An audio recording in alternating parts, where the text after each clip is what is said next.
사사기 1장 1절에서 10절입니다. 키워드는 여호수아 이후 약속, 순종, 승리, 심판, 나의 선택입니다. 여호수아가 죽은 후에 이스라엘 자손이 여호와께 여쭈어 이르되 우리 가운데 누가 먼저 올라가서 가나안 족속과 싸우리이까. 여호와께서 이르시되 유다가 올라갈지니라. 보라, 내가 이 땅을 그의 손에 넘겨주었노라 하시니라. 유다가 그의 형제 시므온에게 이르되 내가 제비 뽑아 얻은 땅에 나와 함께 올라가서 가나안 족속과 싸우자. 나도 내가 제비 뽑아 얻은 땅에 함께 가리라 하니 이에 시므온이 그와 함께 가니라.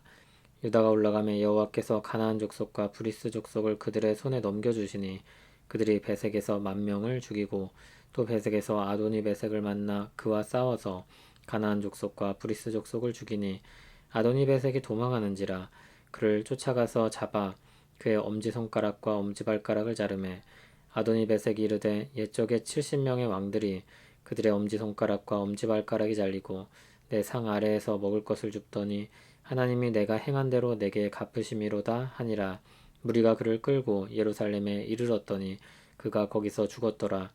유다 자손이 예루살렘을 쳐서 점령하여 칼날로 치고 그 성을 불살랐으며 그 후에 유다 자손이 내려가서 산지와 남방과 평지에 거주하는 가나안 족속과 싸웠고 유다가 또 가서 헤브론에 거주하는 가나안 족속을 쳐서 세세와 아이만과 달메를 죽였더라. 헤브론의 본 이름은 기럇 아르바였더라. 아멘. 오늘부터 사사기를 읽습니다. 사사기는 여호수아 뒤에 배치되어 있는데 역사도 여호수아서와 잘 연결됩니다. 여호수아서에서 하나님이 이스라엘을 가나안으로 들이시고 정복 전쟁을 성공적으로 이끄시게 하였습니다. 큰 싸움들을 성공적으로 수행하여 이기고 땅을 얻었습니다. 그런데 아직 미비한 부분들이 많이 남아 있었습니다. 1절은 여호수아가 죽었다는 것을 명시하면서 시작합니다. 그런데 뒤를 잇는 인물에 대한 이야기가 없습니다. 의미심장한 침묵입니다. 여호수아를 잇는 지도자가 없습니다. 이 복선은 나중에 차차 밝혀지게 될 것입니다. 이스라엘은 남은 싸움을 어떻게 해야 할지 하나님께 먼저 묻습니다. 하나님은 그들에게 말씀하십니다. 유다가 올라갈 것이다. 보라, 내가 이 땅을 그의 손에 넘겨주었다. 유다 지파는 형제인 시므온 지파에게 함께 싸우러 가자고 하였고 시므온 지파는 그것을 승낙합니다. 참고로 유다와 시므온은 모두 레아를 통해 낳은 아들들입니다. 유다가 올라가서 가나안 족속과 브리스 족속을 이깁니다. 베색에서 10,000명을 이긴 큰 승리였습니다. 5절 아래를 보면 이 싸움이 좀 더 자세히 묘사됩니다. 아도니 베색이 이스라엘과 맞서 싸웠는데 그는 패배하였고 엄지손가락과 엄지발가락이 잘려서 예루살렘에 끌려가서 죽게 됩니다. 엄지손가락은 무기를 들지 못하도록 하는 것이고 엄지발가락은 도망가지 못하도록 하는 것입니다. 그렇게 완전히 무력하게 만든 것입니다. 7절에 아도니 베색의 말이 나옵니다. 그는 70명의 왕들을 이기고 그 왕들의 엄지손가락과 엄지발가락을 잘라서 자기 상 아래에서 사람들이 비참하게 먹도록 하였습니다. 그런데 그것을 하나님이 그대로 갚으셨다고 합니다. 그는 악행한 일대로 하나님의 보응을 받은 것입니다. 가나안 정복 전쟁은 하나님의 공의의 실현이었습니다. 그리고 유다 자손은 예루살렘을 쳐서 승리하고 그 땅을 얻습니다. 또 산지와 남방과 평지에서 가나안 족속과 싸워서 승리했고 또 헤브론에서도 싸워서 승리했습니다. 오늘 말씀은 여호수아서와 분위기가 비슷합니다. 약속하신 땅을 순종하여 얻습니다. 하나님의 약속에 순종하여 가나안을 정복해 갑니다. 하나님께 묻고 말씀을 따라서 전쟁을 수행합니다. 질문할 수 있는 부분들이 좀 있지만 아직은 기본적으로 괜찮아 보입니다. 사사기의 시작은 그럭저럭 순조로워 보입니다. 그렇게 순종하는 이스라엘을 통해 하나님은 가나안 땅을 그들에게 주십니다.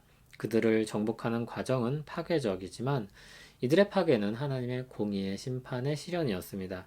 아도니 베색이 스스로 말하듯 자신이 행한 악행을 하나님이 갚으신 것입니다. 하나님의 심판이었습니다. 하나님의 심판과 이스라엘의 평화는 밀접한 관련을 맺고 있습니다. 죄악을 완전히 제거하고 나서야 진정한 평화가 올 수 있기 때문입니다. 이 둘의 가장 조화를 이루고 있는 곳은 예수 그리스도의 십자가입니다. 예수 그리스도의 십자가에는 죄악된 삶에 대한 심판과 죄를 제거함으로써 주어지는 평화가 함께 있습니다. 예수 그리스도의 은혜로 우리 죄는 제거되고 진정한 평화가 우리에게 주어집니다. 이 은혜를 우리의 것으로 삼기 위해 필요한 것은 이 복음을 믿고 순종하는 것입니다. 우리는 사사기의 뒷이야기를 알고 있지만 오늘 본문의 시점에서 잠시 멈춰서 생각해 볼 필요가 있습니다. 여기는 역사의 큰 전환점입니다.